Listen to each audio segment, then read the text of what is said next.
Една малка, едно момиче кара тези камионите на Пимка. Аз съм гледал.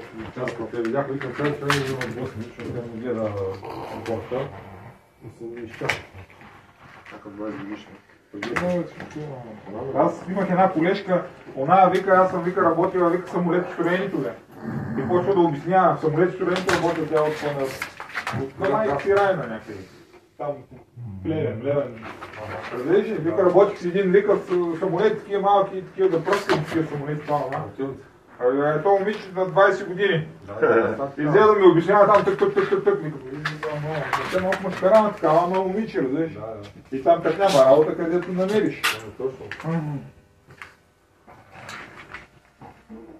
Нали вече са феминистки. Няма мъжка женска работа.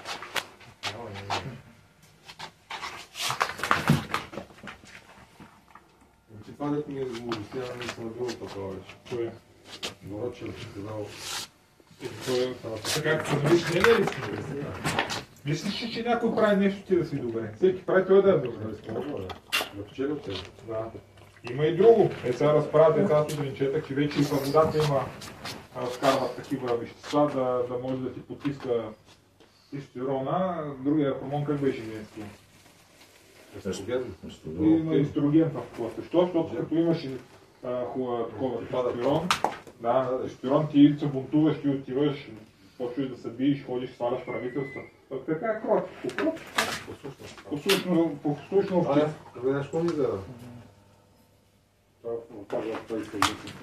И това ми аз се замислих и наистина на много право. Още каква куче, бе? Майка ми такова прави. Снима го и го храни. За висшето образование, вика работодателя, не го интересува какво ще, обаче ти като му покажеш документ, там за висшето, той това съди, че от това 4 години е ходил опитал всеки ден на школа, значи послушай, може да що може да бизнеса. Няма днес, като ден почва днеска утре кара чао. Той що момчета следва. Само като Венел, не си какво. Значи вече е такъв убимен. Да, така, точно да. Те нали викат, че училището точно това учите как да станеш роб. Да. И аз съм викам, що да право казва. Ама сега, тук ти си учил колко време и той ще даде 50 лева отгоре или 100 лева ще се учил на фотография. Да, ние нищо нямам. Където вика един чистач, дето с основно, вземе повече от него.